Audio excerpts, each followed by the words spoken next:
प्रेम से बोलेंगे श्री राधे।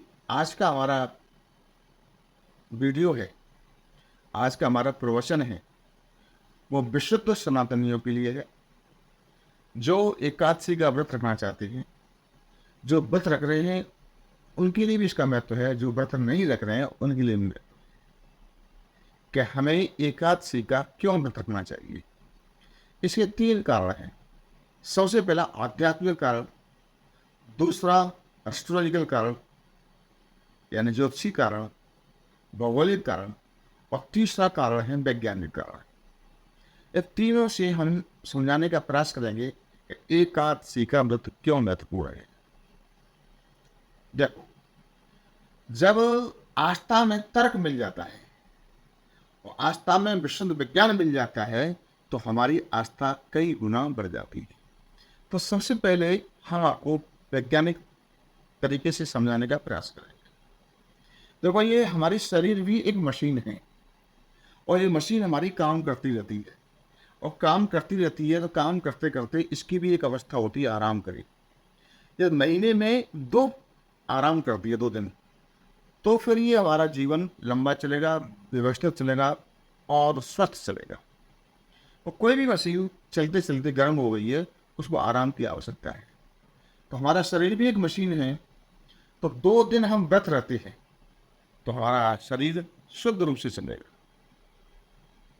लेकिन भोजन को भी 2 भागों में बांटा गया है, एक मांसाहारी और एक शाकाहारी। मांसाहारी भोजन जो करते हैं उसमें प्रोटीन बहुत अधिक होती है। उनको 1 वर्ष में 1 महीने व्रत रहना जरूरी है। इसलिए कुछ धर्म के लोग रोजा रखते हैं और 1 महीने व्रत रखते हैं। सनातनी जो कि कम प्रोटीन खाते हैं, शुद्ध सात्विक भोजन खाते हैं, इसलिए महीने में 2 दिन। यदि आप भी कम व्रत रखना चाहते हैं, सनातनी संस्कृति स्वीकार कीजिए।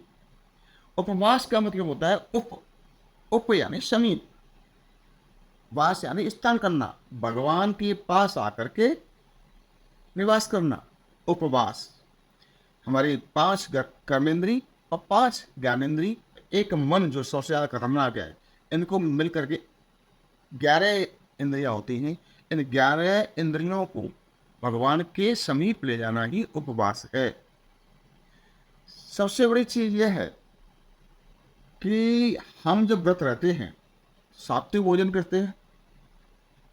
देखो, एकादशी के दिन ज्वार भाटा आता है तो एकादशी से यानी समुद्र की लहरें ऊपर बढ़ना चालू कर देती है। और समुद्र की लहरें जब ऊपर बढ़ना चालू कर देती हैं, उससे जो क्लाइमेक्स होता है वो पूर्णमासी के दिन होता है या अमावस्या के दिन होता है। हम कोई भी भोजन करते हैं तो भोजन 4 दिन में वो ऊर्जा हमारे ब्रेन को दे पाता है। यानी एकादशी से 4था दिन पूर्णमासी का पड़ा। तो हमने जो भोजन किया, भोजन में से जो हमारी ऊर्जा निकली, ऊर्जा बनी, ऊर्जा बन के तैयार हुई, उसे टोटल प्रोसेस होने में समय लगता है 4 दिन का। और चौथे दिन हमारी ऊर्जा पहुंच लेगी। यानी इधर हमारा जो काला पक्ष होता है, यानी हमारा अमावस्या वाला पक्ष होता है, अंधेरा पक्ष में अमावस्या, उजाले पक्ष में पूर्णमासी। तो 4-4 दिन का गैप है। भोजन करने के बाद एकादशी में जो हमने सात्विक भोजन किया था, फल फ्रूट के रूप में किया था, प्योर वेजिटेबल किया था, जिसमें अन्न का प्रयोग नहीं किया था, शुद्ध हमने जूस का प्रयोग किया था, शुद्ध फलों का प्रयोग किया था, उससे हमें ऊर्जा मिली। वो ऊर्जा हमारे ब्रेन में पहुंचेगी पूर्णमासी दिन या अमावस्या के दिन। उसी समय हमें ऊर्जा की आवश्यकता है। कैसे? हमारे बॉडी में, मनुष्य की बॉडी में लगभग 65% पानी होता है, ब्रेन में 85% होता है, पानी होता है, और हमारे ब्लड में 79% होता है, और लंग्स में 87% होता है।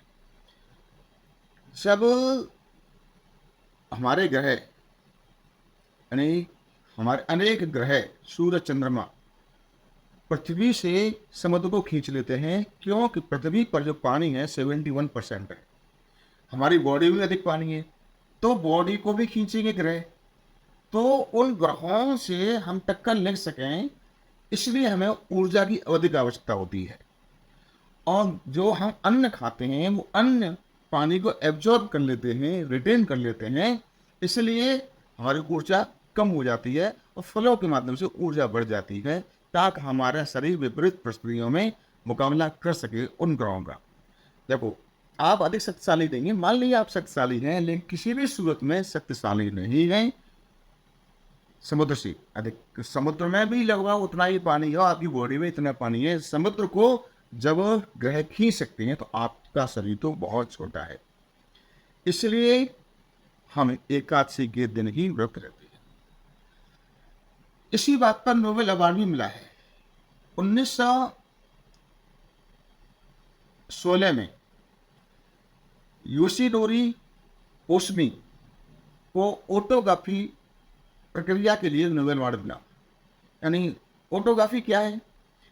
हमारे बॉडी में कुछ सेल्स की आवश्यकता होती है और कुछ सेल्स हमारे बेकार होते हैं। दो प्रकार के सेल्स बॉडी में होते हैं, एक अच्छे और एक बेकार। यानी अच्छे सेल्स की जरूरत होती है, वो तो भूखा रहने पे बन जाते हैं, बिल्कुल कुछ नहीं खाएंगे तो। और जिसकी हमें आवश्यकता होती है वो बन जाते हैं, जिसकी आवश्यकता नहीं होती वो नष्ट हो जाते हैं। इसी बात को लेकर के, इसी बात की खोज की थी 1916 में योशिनोरी ओसमी को। इसी बात के ऊपर नोबेल अवार्ड मिला और 1918 में भी इसी बात पर 2018 में भी इसी बात पर नोबेल अवार्ड दिया गया। वो क्या था कि हमारे कैंसर को रोकने में हमारे भूख हमें सहयोग करती है।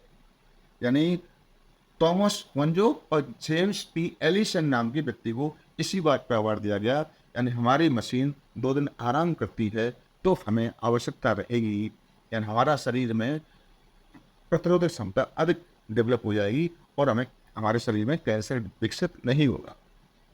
देखो, हमारा शरीर में ऊर्जा बनती है, वो ऊर्जा पूरा प्रयोग भोजन को पचाने में करती है। जब उस ऊर्जा का प्रयोग हमारी आध्यात्मिक शक्तियों को विकसित करने के लिए होना चाहिए, उसके लिए तो समय है ही नहीं। इसलिए बेचारी हमारे शरीर की ऊर्जा और केवल क्या काम करती है? एक ही काम करती है, शरीर को खाना पचाना। तो 2 दिन हम खाने को भोजन को नहीं करेंगे, हमने 2 दिन भोजन नहीं किया तो वो ऊर्जा हमारी आध्यात्मिक शक्तियों को विकसित करने का काम करती है और अच्छी तरह से नींद आती है। आप अल्टीमेट एनर्जी पहुंच जाते हैं और अल्टीमेट के मालिक ही भगवान विष्णु है। तो तीसरी तरफ इसका जो कारण है, आध्यात्मिक कारण, जो लोग पाप करते हैं यमपुरी जाते हैं और यमपुरी में यमराज ने पाप पुरुष को नियुक्त कर रखा है लोगों को दंड देने के लिए। एक बार भगवान विष्णु वहाँ पर गए और देखा कि लोग चीख रहे हैं, चिल्ला रहे हैं। इस दृश्य को देख करके बहुत ज़्यादा व्यथित हो गए भगवान विष्णु। मैं यमराज से पूछा, ये क्या हो रहा है महाराज? आपकी जो सिस्टम को फॉलो नहीं कर रहे हैं, वो पाप में जा रहे हैं। और जब कलयुग आता है तो मुझे ओवर टाइम मुझे जॉब करना पड़ता है, ज़्यादा पापी आते हैं जैसे सीख रहे हैं, चिल्ला रहे हैं। तो चीख चिल्ला को देख करके भगवान विष्णु का हृदय व्यथित हो गया और व्यथित हृदय से एक स्त्री निकली। एक थी दासी, एकादशी, एक थी दासी नाम की एक महिला निकली और निकल करके जैसे ही लोगों ने एकादशी के दर्शन किए, सारे पापों से मुक्ति हो गई और भगवान वहाँ से चले गए। तो सभी देवता इकट्ठा होकर के, सभी पाप इकट्ठा होकर के भगवान विष्णु के पास गए, हम क्या करें, हम कहाँ जाएं? तो कहा, एकादशी के दिन जो व्यक्ति अन्न ग्रहण करते हैं, आप एकादशी के दिन लोग अन्न ग्रहण नहीं करते हैं सनातनी, इसलिए एकादशी के दिन अन्न में जाकर के बैठ जाओ। तो जो पाप आपने कभी किया भी नहीं है वो पाप लग जाता है एकादशी के दिन। एकादशी के दिन आपने यदि अन्न ग्रहण कर लिया है, जो पाप आपने नहीं किया है वो पाप भी लग जाता है। तो इस तरह से एकादशी का वैज्ञानिक महत्व है, हिस्टोरिकल महत्व है और आपका आध्यात्मिक महत्व तो है ही।